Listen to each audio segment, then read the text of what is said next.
அஸ்ஸலாமு அலைக்கும் வரஹ்மத்துல்லாஹி வபரகாத்துஹு.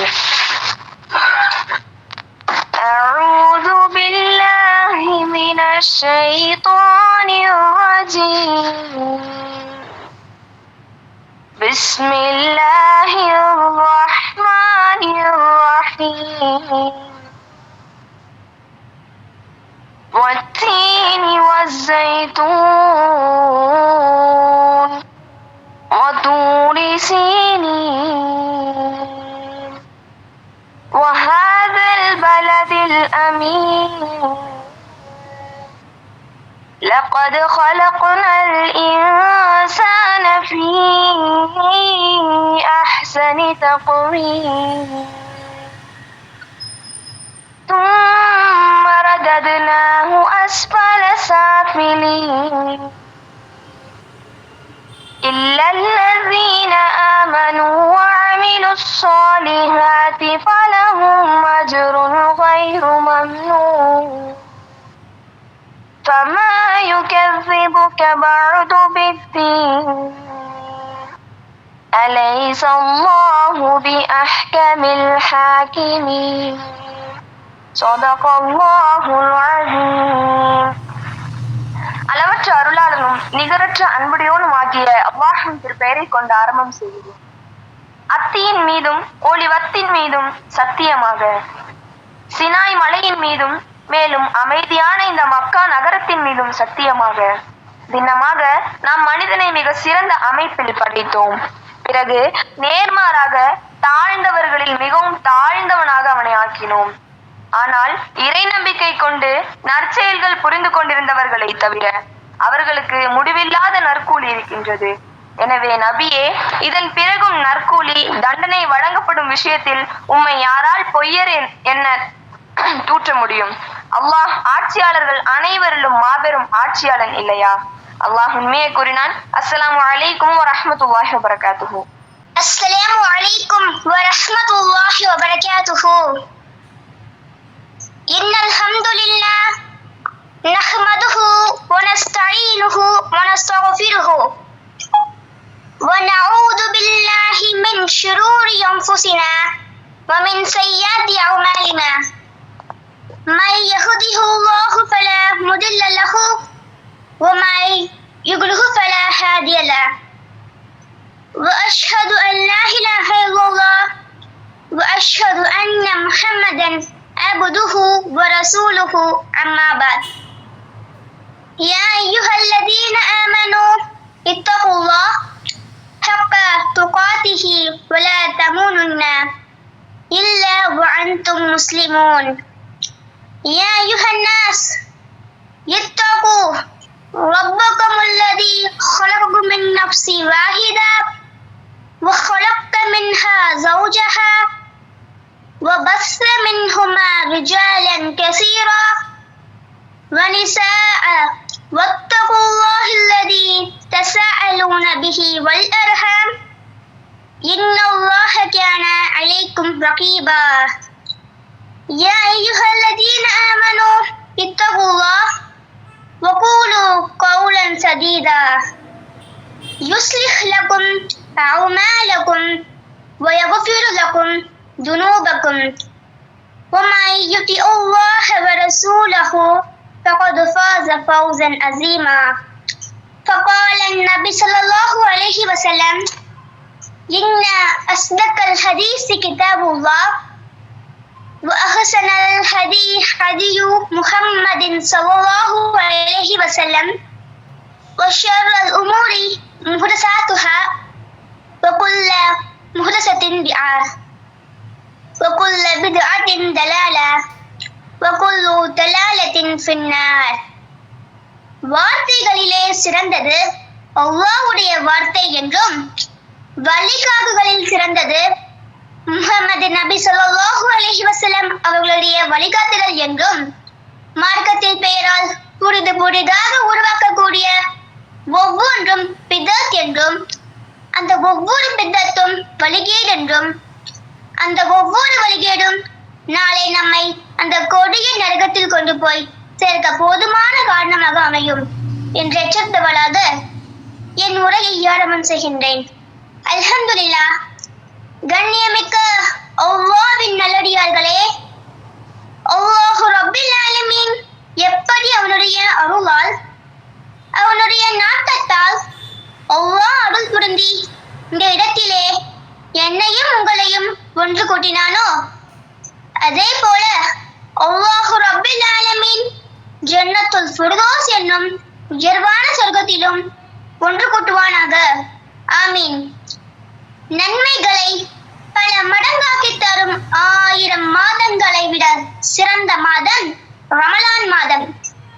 சிறந்த மாதமாகிய ரமலான் மாதத்தில் நாம் இருக்கிறோம். ரமலான் மாதத்தில் நாம் வைக்கக்கூடிய நோன்பின் சடங்களை பற்றி தான் இந்த பயான்ல தெரிஞ்சுக்க போறோம். இஸ்லாத்தின் கடமைகளில் தொழுகைக்கு அடுத்த நிலையில் நோன்பு அமைந்துள்ளது. இக்கடமையை நாம் நிறைவேற்றி வந்தாலும் பலர் நோன்பின் சட்டங்களை அறியாதவர்களாக இருக்கிறார்கள்.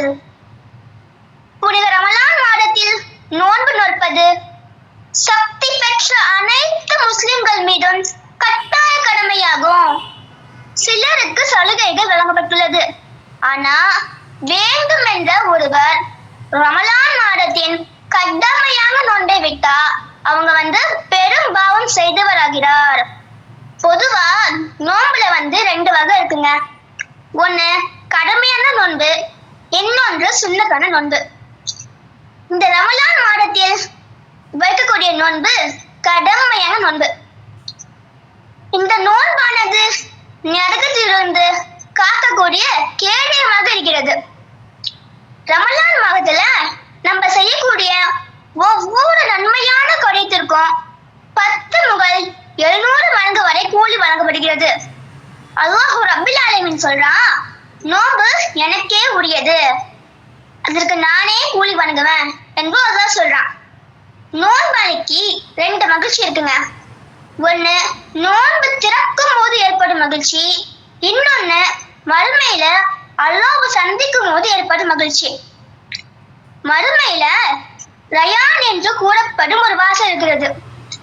அந்த வாசல் வழியா நோன்பாளிகள் மட்டும்தான் நுழைவாங்க. அவங்க தவிர வேற எவ்வளவு அந்த வாசல் வழியாக நுழைய மாட்டாங்க. நோன்புடைய நோக்கம் என்ன? அல்லாஹ் குர்ஆன்ல சொல்றான், யா அய்யுஹல்லதீன ஆமனூ குதிப அலைக்குமுஸ் ஸியாமு கமா குதிப அலல்லதீன மின் கப்லிக்கும் லஅல்லக்கும் தத்தகூன். நீங்கள் இறைவனை அஞ்சுவதற்காக உங்களுக்கு முன் சென்றோர் மீது நோன்பு கடமையாக்கப்பட்டது போல் உங்களுக்கும் நோன்பு கடமையாக்கப்பட்டது அப்படின்னு அல்லாஹ் சொல்றான். நம்ம எப்படி நோன்பு வைக்கணும்? பிறைய பார்க்கும் போது நோன்பு வைக்கணும், பிறைய காணும் போது நோன்பு விடணும் அப்படின்னு நபி ஸல்லல்லாஹு அலைஹி வஸல்லம் அவர்கள் கூறினார்கள். சஹர் உணவு எந்த டைமுக்கு சாப்பிடணும்? வைகறை என்னும் வெள்ளை கயிறு இரவு என்னும் கருப்பு கயிறிலிருந்து தெளிவாகும் வரை உண்ணுங்கள் பருதுங்கள் என்று 2வது அத்தியாயம் 187 வசனத்துல அல்லாஹ் சொல்றான். அப்ப சுபஹ் நேரம் வரும் வரை சாப்பிடலாம் என்பதை இந்த வசனம் தெளிவாக சொல்லுது. ஆனா மக்கள்ல சில பேரு நோன்புக்கான அட்டவணையை பார்த்துட்டு அதுல உள்ள டைம்லயே நோன்பு வைப்பாங்க, நோன்பையும் திறப்பாங்க. இப்பெல்லாம் நமக்கு செய்யக்கூடாது. சில பேர் என்ன பண்ணுவாங்கன்னா 2 மணிக்கே எந்திரிச்சிட்டு சஹர் உணவை சாப்பிட்டு முடிச்சுட்டு தூங்கிடுவாங்க. இதுவும் நபிவழிக்கு மாற்றமாக செயலாகும். ஹதீஸ்ல என்ன சொல்றாங்க? சஹர் நேரத்தை தாமதப்படுத்தி நோன்பு திறப்பதை விரைவுபடுத்தும் வரை மக்கள் நன்மையில் நீடித்துள்ளனர் அப்படின்னு முஹம்மது நபி ஸல்லல்லாஹு அலைஹி வஸல்லம் அவர்கள் கூறினார்கள். இந்த ஹதீஸ்ல இருந்து நம்ம நல்லா விளங்கிக்கணும். சஹர் நேரத்தை தாமதப்படுத்தணும், நோன்பு திறப்பதை லேட் பண்ணாம சீக்கிரமா நோன்பு திறக்கணும். சில பேர் வெகு சஹர்னு சொல்லுவாங்க. தூங்கிட்டாங்கன்னு வச்சுக்கோங்க, சஹர் நேரம் முடிஞ்சதுக்கு அப்புறம் தான் எந்திரிப்பாங்க. சஹர் நேரம் முடிஞ்சுன்னு தெரிஞ்சும் அவசரமா ஒரு டம்ளர் தண்ணி குடிச்சு நோன்பு வைப்பாங்க. இதுவும் தவறான செயலாகும். சுபஹ் நேரம் வந்துவிட்டாலே எதுவும் சாப்பிடவோ பருகவோ கூடாதுன்னு கட்டளை இருக்கு. அப்படி இருக்கிறப்ப விடிசஹர்ன்ற பேர்ல வைக்கக்கூடிய நோன்பு அல்லாஹ்விடத்தில் ஏற்றுக்கொள்ளப்படாது. நம்ம நைட்டு தூங்குறதுக்கு முன்னாடியே நம்ம நீட் வச்சுக்கணும். நான் இந்த மாதிரி நோன்பு வைக்க போறேன் அப்படின்னு நீட் வச்சாலே போதும். நம்ம தூங்கிட்டோம்னு வச்சுக்கோங்களேன், விகிசகர் செய்யாம நோன்பு வந்து தொடரலாம். ஆனா எதையும் உள்ளவோ பருகவோ கூடாது. நோன்பு திறக்க ஏற்ற உணவு எது? ரசூலுல்லாஹ் சொல்றாங்க, யாருக்கு வந்து பேரிச்சம்பழம் இருக்கோ அவங்க வந்து அதன் மூலம் நோன்பு திறக்கட்டும். பேரிச்சம்பழம் இல்லாதவங்க தண்ணீர் மூலம் நோன்பு திறக்கணும்னு சொல்றாங்க. யார் ஒரு நோன்பாளியை நோன்பு திறக்க செய்கிறாரோ அவருக்கு நோன்பாளின் நன்மை கொண்டு கிடைக்கிறது. அதாவது யார் வந்து நோன்பாளிக்கு வந்து உணவு கொடுத்து நோன்பு திறக்க செய்கிறாங்களோ அவங்களுக்கு நோன்பாளின் நன்மை கொண்டு கிடைக்கிறது. நோன்பை முடிக்கக்கூடிய காரியங்கள் பாத்தீங்கன்னா, பொய்யான பேச்சு, தீய நடவடிக்கைகள், சண்டை போடுறது, இதெல்லாம் யார் வந்து கைவிகளையோ அவங்க வந்து நோன்பு வச்சதுக்கு பாய்தாவே கிடையாது. ஒருவர் நோன்பு வச்சிருக்கும் போது மறதியா சாப்பிடவோ படுக்கவோ செய்யறாங்கன்னு வச்சுக்கோங்களேன், அவங்க வந்து நோன்பை வந்து முழுமைப்படுத்திட்டோம். ஏன்னா அல்லாஹ் தான் அவங்களை வந்து உண்ணவோ படுக்கவும் செஞ்சிருக்கான். நோன்பை முடிக்காத காரியங்கள் என்னன்னு பாத்தீங்கன்னா, பிரஷ் பண்ணா நோன்பு போயிடும்னு சொல்லுவாங்க. அப்படிலாம் கிடையவே கிடையாது. நம்ம கீழே வந்து ரத்த காயம் எடுத்தாலும் சரி, வாந்தி எடுத்தாலும் சரி, ஹாஸ்பிட்டல்ல போய் பிளட் டெஸ்ட் எடுத்தாலும் சரி, ஊசி போடுவாலும் சரி, எச்சு முழுங்கினாலும் சரி, நோம்புலாம் வந்து முடியாது இந்த காரியத்துக்கெல்லாம்.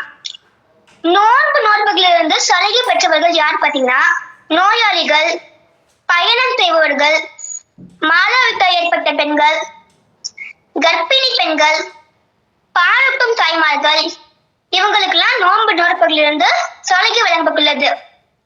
இவங்கெல்லாம் வந்து உக்த நோன்பு வந்து வேற நாட்களை வச்சுக்கலாம். ஆனா ரொம்ப வயதானவங்க, தீராக நோய் உடையவங்க, கேன்சரு, அல்சர் இந்த மாதிரி தீராக நோய் உடையவங்க நோன்பு விட்டாங்கன்னா அவங்களுக்கு வந்து எந்த பாவச்சமையும் ஏற்படாது.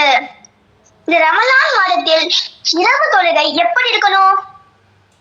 யார் நம்பிக்கை கொண்டு நற்கூலியை எதிர்பார்த்து ரமலான் மாதத்தில் நின்று வணங்கிறாரோ அவங்களுடைய முந்தைய பாவங்கள் அனைத்தும் மன்னிக்கப்படுகிறது அப்படின்னு ரசூலுல்லாஹ் சொல்றாங்க. கடமையான தொழுகைக்கு பிறகு மிகவும் சிறப்பு வாய்ந்த நன்மையை பெற்று தரக்கூடிய தொழுகை என்னன்னு பாத்தீங்கன்னா இரவு தொழுகை ஆகும். புனித ரமலானில் நின்று வணங்குவதை ரசூலுல்லாஹ் வந்து ஆர்வமூட்டியிருக்காங்க. அபூ சலமா சொல்றாங்க, நபிகள் நாயகம் ஸல்லல்லாஹு அலைஹி வஸல்லம் அவர்களின் ரமலான் மாதத்துல தொழுகை எவ்வாறு இருந்தது அப்படின்னு நான் வந்து ஐஷாவிடம் கேட்டேன் நானு. அதுக்கு ஐஷா சொன்னாங்க, நபிகள் நாயகம் ஸல்லல்லாஹு அலைஹி வஸல்லம் அவர்கள் ரமலானிலும் சரி, ரமலான் அல்லாத நாட்களிலும் சரி 11 ரக்காத்களை தவிர அதிகபட்சமா தொழுதல் அப்படின்னு சொல்றாங்க. ஆனா தராவி என்ற பெயர்ல 20 ரக்காத்துகள் தொழுவது நபி அவர்கள் காட்டி தந்த வழிமுறை அல்ல.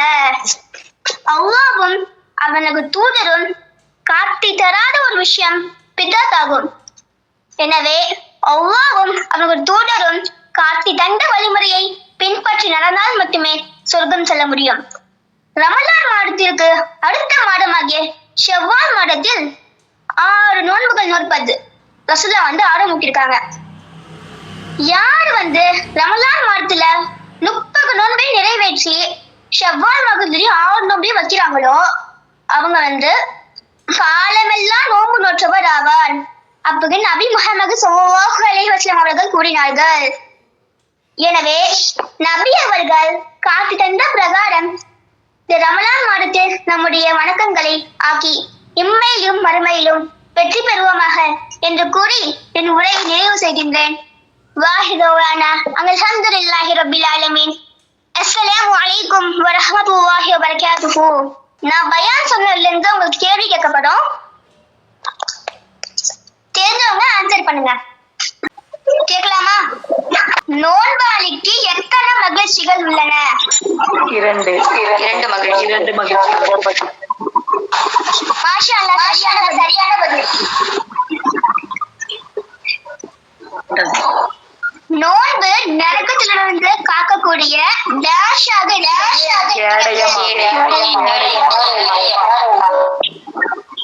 மாஷா அல்லாஹ், சரியான பதில். ஒரு விசில் வரும் அங்க